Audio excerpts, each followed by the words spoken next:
Hey, future doctors, welcome back to the channel. Ready to crush some neat questions and get one step closer to that white coat? Today, we're diving deep into a mix of high-yield topics from physics, chemistry, and biology. I've handpicked questions that mimic the real NEET exam pattern, so grab your notebooks and let's get started. Remember, it's not just about getting the right answer. It's about understanding the why behind it. Our first question is from physics, focusing on electromagnetism. A proton and an alpha particle enter a uniform magnetic field with the same velocity, perpendicular to the field. What is the ratio of the radii of their circular paths? Your options are A. 1 to 1, B. 1 to 2, C. 2 to 1, and D. 1 to 4. Take a moment to think. The key here is the formula for the radius of a charged particle in a magnetic field, R equals mv divided by qb. Here, em is mass, v is velocity, q is charge, and b is the magnetic field strength. We know that the velocity v and the magnetic field b are the same for both particles. So, the ratio of the radii, our proton to our alpha, will simplify to the mass of the proton over its charge, divided by the mass of the alpha particle over its charge. Now, let's plug in what we know about these particles. An alpha particle is essentially a helium nucleus, so its mass is approximately 4 times the mass of a proton, and its charge is twice the charge of a proton. So, if m proton is em and q proton is q, then m alpha is 4m and q alpha is 2q. Let's substitute these into our ratio. We get em over q for the proton and 4m over 2q for the alpha particle. The 4m over 2q simplifies to 2m over q. So the ratio is em over q to 2m over q. The em and q cancel out, leaving us with a ratio of 1 to 2. So the correct answer is B. Did you get it right? This type of ratio question is super common, so make sure you're comfortable with manipulating these formulas. Alright, let's switch gears to chemistry. This one is from chemical bonding. Which of the following molecules has a non-zero dipole moment?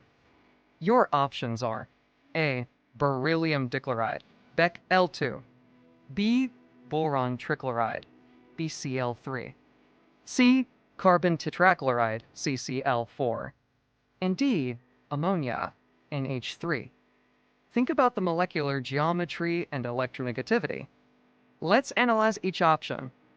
Bec-L2 is a linear molecule. The two beryllium-chlorine bond dipoles are equal in magnitude, but point in opposite directions, so they cancel each other out. The net dipole moment is 0.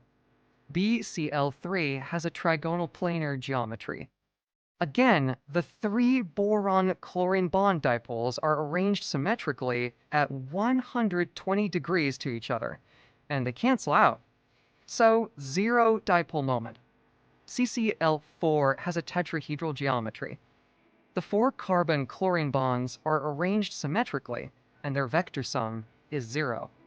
No net dipole moment. That leaves us with ammonia, NH3. Ammonia has a trigonal pyramidal geometry due to the lone pair of electrons on the nitrogen atom. The 3 nitrogen-hydrogen bond dipoles point towards the more electronegative nitrogen atom, and the lone pair itself contributes to the dipole moment. These vectors do not cancel out. They add up to give a net dipole moment pointing upwards, away from the hydrogens. Therefore, ammonia has a non-zero dipole moment. The correct answer is D. Understanding molecular shapes with VSEPR theory is crucial here. Now for biology, my favorite. Let's tackle a question from genetics. In a dihybrid cross, where the parents are heterozygous for 2 different traits, what is the phenotypic ratio of the offspring in the F generation, assuming independent assortment? Your options are A. 3 to 1, B.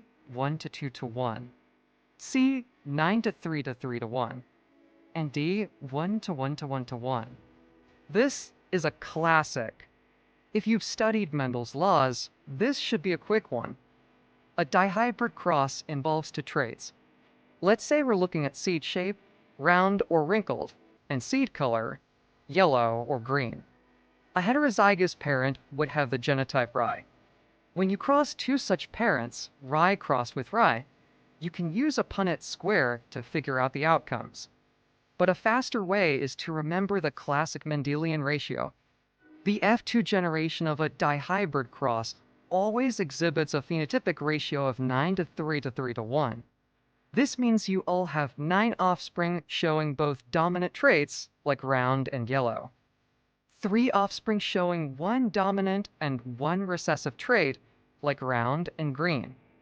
3 offspring showing the other dominant and recessive combination, like wrinkled and yellow.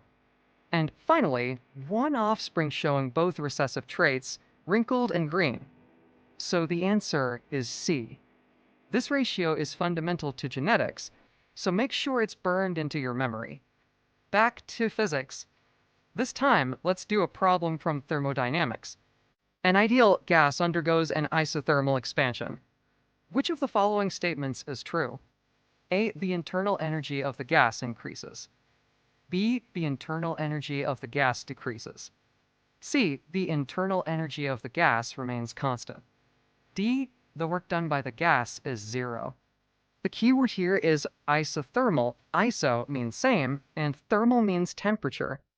So an isothermal process is one where the temperature remains constant.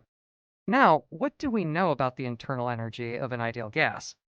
The internal energy of an ideal gas is a function of its temperature only. Since the temperature is constant in an isothermal process, the internal energy of the gas must also remain constant. It doesn't increase or decrease. So, option C is our answer. But let's look at the other options. According to the first law of thermodynamics, the change in internal energy, delta U, is equal to the heat added to the system, Q, minus the work done by the system, W. Since the internal energy is constant, delta U is 0. This means Q equals W. The gas is expanding, so it's doing work on its surroundings, meaning W is positive. Therefore, Q must also be positive, which means heat must be supplied to the gas to keep its temperature from dropping as it expands. So, work is not 0. The correct statement is that the internal energy of the gas remains constant. Let's hit another chemistry question, this time from organic chemistry. Which of the following reagents can be used to distinguish between an aldehyde and a ketone? Your options are A. Grignard reagent, B. Tollens reagent, C. Lucas reagent, D. Sodium borohydride. This is a test of your knowledge of functional group tests. Both aldehydes and ketones have a carbonyl group, but aldehydes have at least one hydrogen atom attached to the carbonyl carbon, while ketones have 2 alkyl or aryl groups. This structural difference makes aldehydes much easier to oxidize than ketones. Tollens reagent, which is an ammoniacal solution of silver nitrate, is a mild oxidizing agent. It oxidizes aldehydes to carboxylate ions. In the process, the silver ions in the reagent are reduced to metallic silver, which deposits as a beautiful silver mirror on the inside of the test tube. Ketones, being resistant to oxidation, do not react with Tollens reagent. Therefore, Tollens reagent, also known as the silver mirror test, is the perfect way to distinguish between an aldehyde and a ketone. The correct answer is B. Grignard reagent reacts with both. Lucas reagent is for alcohols, and sodium borohydride reduces both. Time for our final question of Biology 1 from the Human Physiology unit. Which part of the human brain is primarily responsible for maintaining posture and balance? A. Cerebrum, B. Cerebellum, C. Medulla oblongata, D. Hypothalamus. Think about coordination and motor control. The cerebrum is the largest part of the brain, responsible for higher functions like thought, language, and voluntary movement. The medulla oblongata controls involuntary functions like breathing, heart rate, and digestion. The hypothalamus links the nervous system to the endocrine system via the pituitary gland and regulates things like body temperature and hunger. That leaves the cerebellum. Located at the back of the brain, the cerebellum's main role is to coordinate voluntary movements, posture, balance, coordination, and speech, resulting in smooth and balanced muscular activity. If someone's cerebellum is damaged, they might have problems with balance, walking, and coordinating fine movements. So, for posture and balance, the cerebellum is our answer. And that's a wrap for today's practice session. How did you do? Let me know your score in the comments below. The more you practice, the more confident you'll become. Remember, every question you solve is a step forward. Keep up the hard work, stay focused, and believe in yourself. You've got this. If you found this video helpful, don't forget to give it a thumbs up, subscribe for more NEET content, and hit that notification bell so you never miss an update. Thanks for watching, and I'll see you in the next video.